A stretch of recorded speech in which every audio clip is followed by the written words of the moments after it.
Ciao e benvenuti in questo nuovo video. Oggi vorrei parlarvi delle differenze tra il routing tradizionale e le PBR, Policy Based Routing. Questo video è più indicato per chi si approccia alle reti per le prime volte o studia la CCNA o comunque ne vuol sapere di più. Allora, il routing tradizionale praticamente si occupa di prendere i pacchetti da A e portarli a B. Finita la storia, che poi possiamo usare il BGP, possiamo usare OSPF, eccetera, eccetera, ma il concetto, lo scopo del routing tradizionale è sempre prendere un pacchetto da A e portarlo a B. Fine. Il routing tradizionale, che può essere anche una semplice rotta statica, è chiaramente molto valido perché la configurazione è semplice, funziona bene e usa il percorso più logico. Mentre le PBR non è detto che usino il percorso più logico, ma anzi è l'amministratore di rete che decide che pacchetti, quindi che reti, dove mandarle, come mandarle, che tipo di traffico, che tipo di porta, eccetera, eccetera. Per esempio, se hai due provider 1 e provider 2, e vuoi che sul provider 1 passi il traffico web o comunque tutto il traffico, mentre sul provider 2 vuoi che passi solo il VoIP. Ecco, in combinazione con il QoS in questo caso puoi farlo. Oppure il failover, mettiamo che tu abbia due o più provider, no? Quindi se il provider 1 non è raggiungibile, passa al secondo provider e so on and so on, e così via e così via. Ora ti faccio vedere questo piccolo laboratorio, che se vuoi lo puoi fare perché è molto semplice. Il laboratorio è questo qua, in basso, eccolo qui, piccolissimo in confronto a tutto il resto. Allora, intanto andiamo a vedere la tabella di routing tradizionale. Allora, per chi si approccia o per chi studia le reti, quindi io faccio show IP route e lui mi fa vedere questa cosa qui. E io vedo che c'è una S che sta per static perché c'è una rotta statica. Tutte le destinazioni le invii verso il provider 1 in questo caso, che è eccolo qua, 10.0.0.2, il next hop.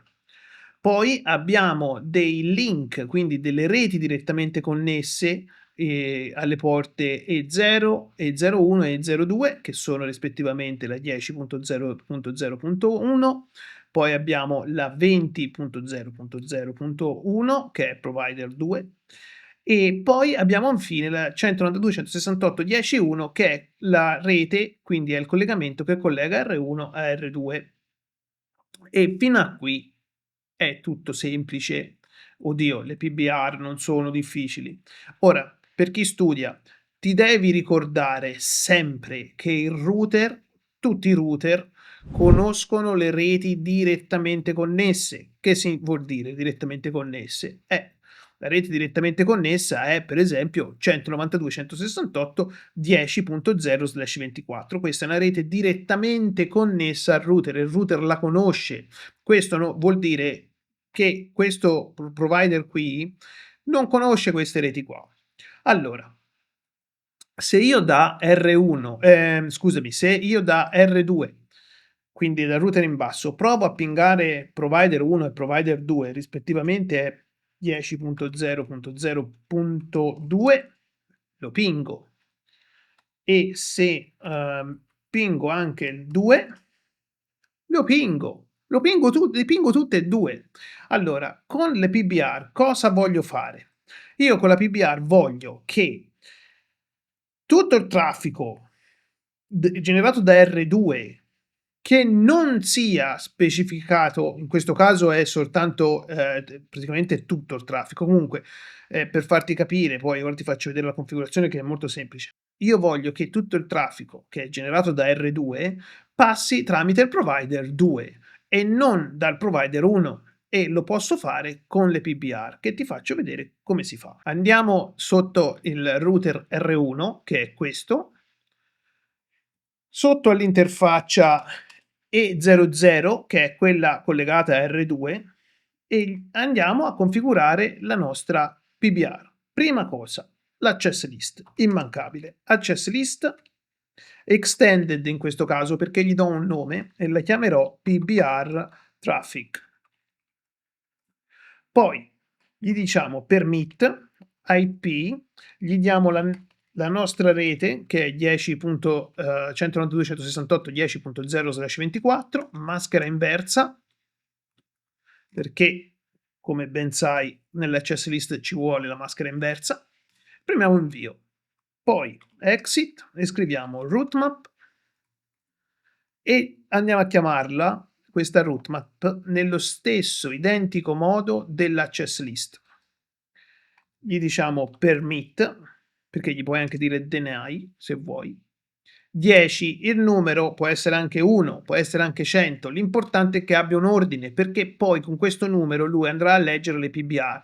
Per esempio, allora, se te hai due provider 1 e provider 2, come nel nostro caso, no? Quindi provider 1 avrà roadmap nome ISP1 permit 10.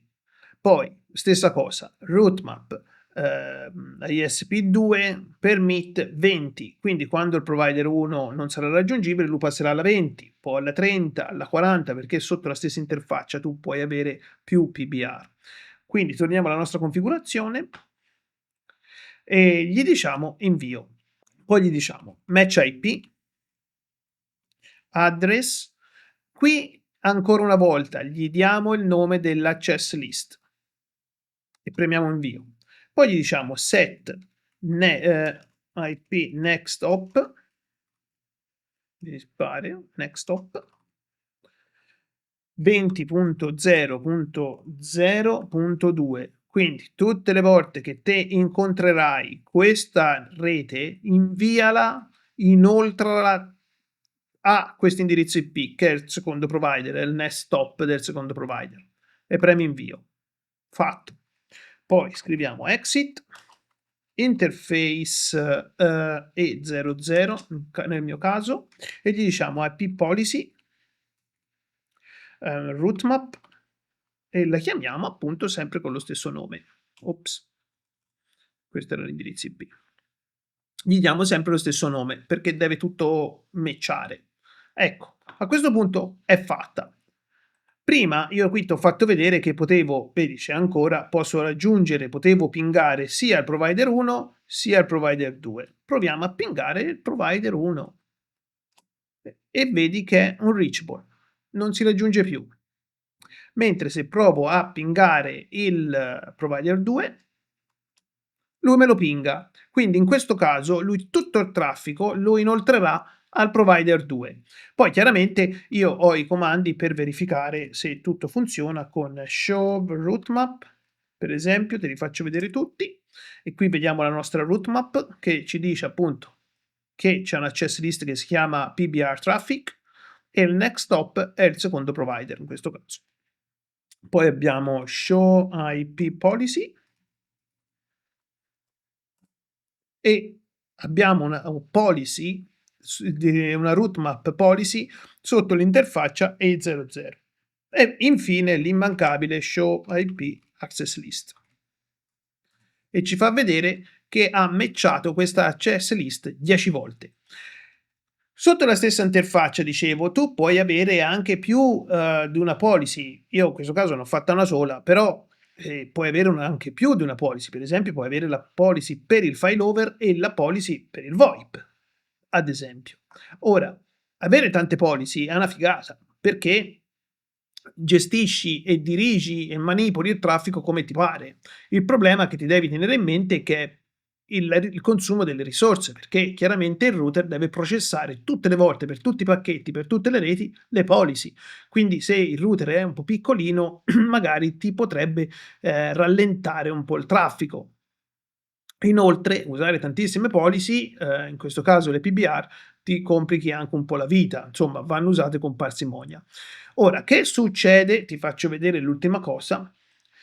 Siccome l'interfaccia qua, show run, siccome la nostra interfaccia E00, che ripeto è quella che collega R1 e R2, ha questa IP policy, lui dice, ok, tutte le volte che io incontro questa rete, io la mando al provider 2. Perfetto, e se non la incontro, se non la incontra, lui userà la default route, che in questo caso è questa. e invierà tutto verso il provider 1. Ecco, sostanzialmente queste sono le policy based routing. Le puoi usare, come già ti ho detto, per il VoIP, per tantissime applicazioni. La più comune tuttavia è il failover. Se hai più di un provider, poi dopo magari se ti interessa l'argomento ti potrei far vedere come si fa con i firewall, che è molto interessante. E quindi puoi gestire il traffico come ti pare. Ti ringrazio per aver guardato questo video e al prossimo.